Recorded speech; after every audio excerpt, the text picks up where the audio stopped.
Y'all see the title, man. Let's get to it. LeBron James, the media darling, of which various writers and on-air personalities have largely been pining over and pleasuring themselves to for the better part of 2 decades, is still going strong, nearing the age of 40, and so too are the various contrived narratives being pumped on major media outlets and social media platforms to support his fabricated GOAT case.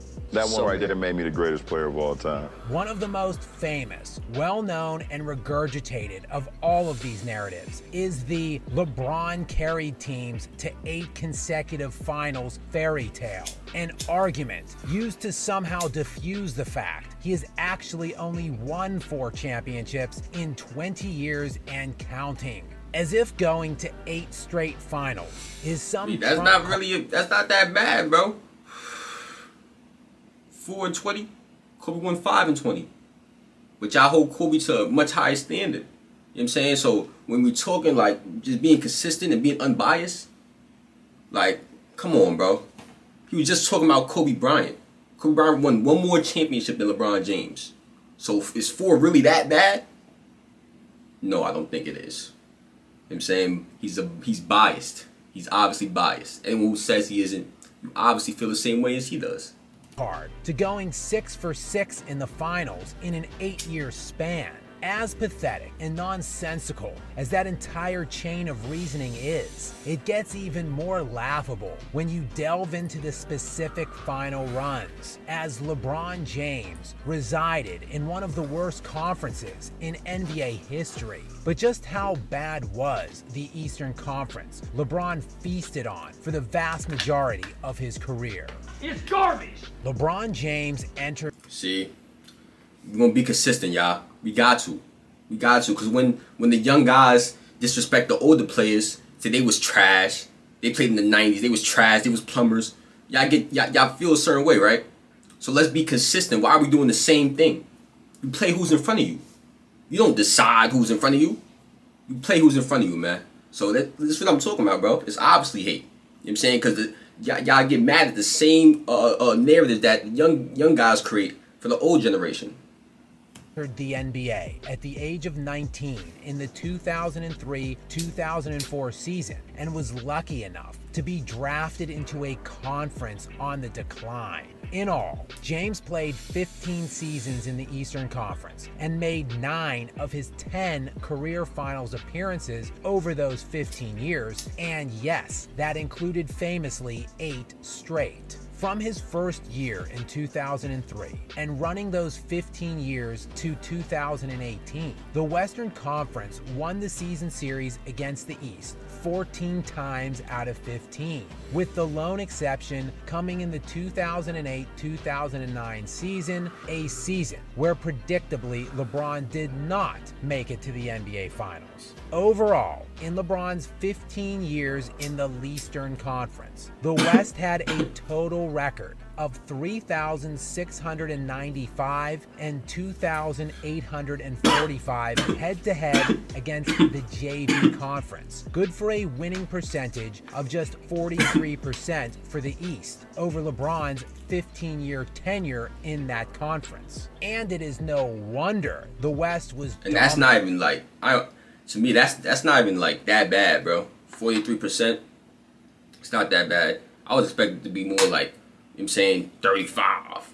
Word. 43 is not that bad, though. The vastly inferior Eastern Conference during LeBron's 15-year run there. It was because all of the best players were in the Western Conference during this span of time. Of the 225 All-NBA first, second, and third team members selected from 2003 through 2018, 147 of them played in the Western Conference, meaning only 34% of the All-NBA team players selected during that span came from Little LeBron's pitiful little conference. Yet, we are all supposed to be dazzled by LeBron's alleged dominance of this conference. With the first run, bro, it's dominance in his era, bro. Like, this is the thing, I don't get it. How can you get mad You get mad about this when it's done vice versa, bro. Like, you're literally doing everything in your power to diminish the players that he played against. Come on, bro. That's sad. That's obviously hate. Obviously. You know what I'm saying? I don't know. Like, bro, just think for a second, please. A season we hear about over and over and over again when LeBron single-handedly carried a team to the finals. But James got all the way to the Eastern Conference Finals that season without even beating a team that had a winning record. As the Wizards and Nets, the Cavaliers' first and second round opponents, were both just 41 and 41 that season.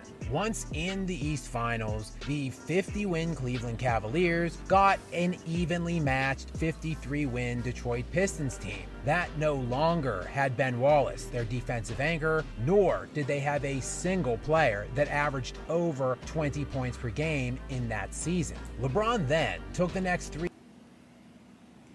Disingenuous. You see, y'all, this is what he does. We all, like, the people that know basketball know that Pistons team was not an offensive power. It was a defensive team. You know what I'm saying? That's what he does. He does disingenuous things like that to try to make you, come on, bro. Come on, bro. Like, and y'all go sit here and act like y'all don't understand this. What? Their strong suit was not scoring the basketball. They ain't have a bunch of scorers. Like, bro, come on now. Over 20 points per game in that season. That shit is LeBron so disingenuous, took the bro. next 3 seasons off For real. from making finals appearances, despite having the best record in the league in 2 of those years and winning league MVP. But some other guy took home. He just criticized Bron for being a high seed and win the MVP, but not making it to the finals. You know what I'm saying? Like I said before, Kareem did that same thing before Magic came with the Lakers. Okay? How can you criticize Bron for that, but you don't criticize any of the other all-time greats for that? What? Inconsistent. The trophy. I'm just cooking all over the place today, bro, because y'all blowing minds now. Being fed up with losing, decided to take his talents to South Beach. In this fall, I'm going to take my talents to South Beach. In so doing, he teamed with other first-team All-NBA team member at the time, Dwayne Wade. And in LeBron's final year in his first stint with Cleveland, the 2009-2010 season, 10 of the 15 All-NBA players selected that season were in the West. Players like Kobe Bryant, Kevin Durant, Dirk Nowitzki, Tim Duncan, Carmelo Anthony, Amari Stoudemire, and Steve Nash. The top 2 players in the East at that time were first-team All-NBA members Dwayne Wade and LeBron James. James teamed up with the other best player by far in the much weaker conference. What, realistically, did anyone think was going to happen? Of course the Heat were going to run to 4 straight finals in their 4 seasons together. Is this really supposed to be viewed as an accomplishment to be celebrated? LeBron James himself called his shot that that team would win 8 championships. Not 5, not 6. This is crazy. Not 7.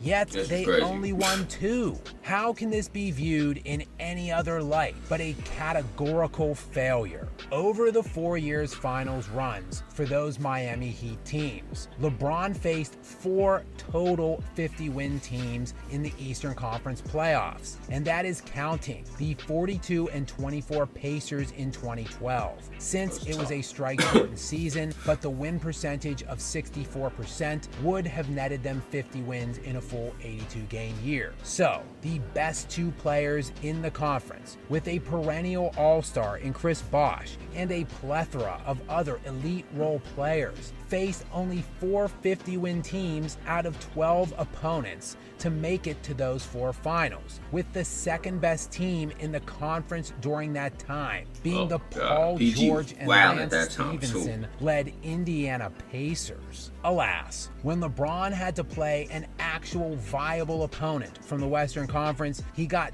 dusted off the court 2 times out of 4. Thus, it was on to Super Team number 2, pairing Kyrie Irving and Kevin Love, who were both coming off of 2 All-Star selections each in the previous 3 years, while Kevin Love had 2 All-NBA second teams to his resume in the previous 2 seasons. Over this span of time, with super team number 2, LeBron would face 7 total 50-win teams of his 12 opponents to get to 4 more NBA Finals, bringing his total to 8 consecutive. The stiffest opponent LeBron had over this span of time was the DeMar DeRozan-led Toronto Raptors. So over the 9 years LeBron James made it to the finals from the Eastern Conference, he faced 27 opponents in those Eastern Conference playoffs, of which 12 of those teams won at least 50 games on the season, 44% of his opponents, with the next best players in the conference over that time being the likes of Paul George and DeMar DeRozan.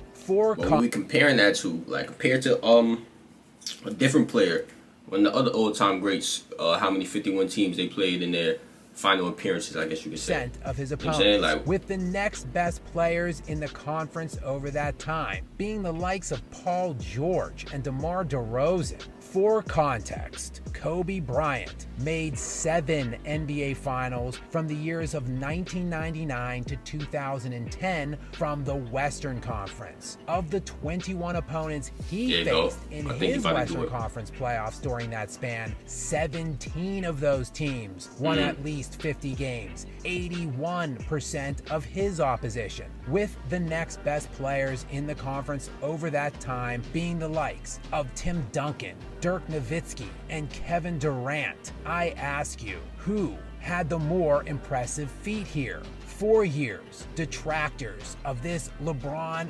mythos pertaining to the 8 straight finals appearances have made the counterpoint that he would never have been able to do it from the West. Well, after being blown off the court and swept for the second time in his finals career in the 2017-2018 season, LeBron decided to try his hand in that Western Conference. And now, 5 years out West, LeBron has missed the playoffs altogether in 2 years, lost in the first round in another season, got swept most recently in the West Finals, and yes, won an exhibition tournament disguised as an NBA title in the bizarre... Like, everything he's saying is being used to diminish what Bron has accomplished up to this point, bro. Everything. You know what I'm saying? And some of it is facts, and I agree with some of it. You know what I'm saying? That's why I believe MJ is the GOAT. But there's definitely, like, some things he just takes overboard and it's objectively just not true. You know what I'm saying? Like, our COVID-shortened season that culminated in a surreal tournament in the Disney bubble, where Anthony Davis led the entire NBA playoffs in both scoring and win share for the champion Lakers. Many liars in the mass media and teenagers who don't understand the actual history of the NBA like to paint LeBron James as having played some kind of super competition throughout his career. But when you break down the conference in... I think they're just talking about in the finals, like just in the finals. And they're really probably just mostly talking about this, I guess you could say the Spurs dynasty, the Warriors. I think they're just really just talking about those 2 teams, honestly. But yeah. Which he came from, and the totality of his... I don't think he played a tougher competition to be like. There's not. How can you say, like, it's obvious he didn't play tough competition. Like, the only way you could judge that is with the win percentages, like bro did, and that's facts. You know what I'm saying? But in terms of the players being whack that he was playing against, you can't try to diminish them. You know what I'm saying? Because that's the same thing the young guys do to the old generation. Just say the players that Mike was playing against was plumbers and all that other shit. Like, come on, bro. That's just disingenuous. And then what's the other thing he did? I forgot. Y'all remember though. I'm out of here, man. I'm tired of this.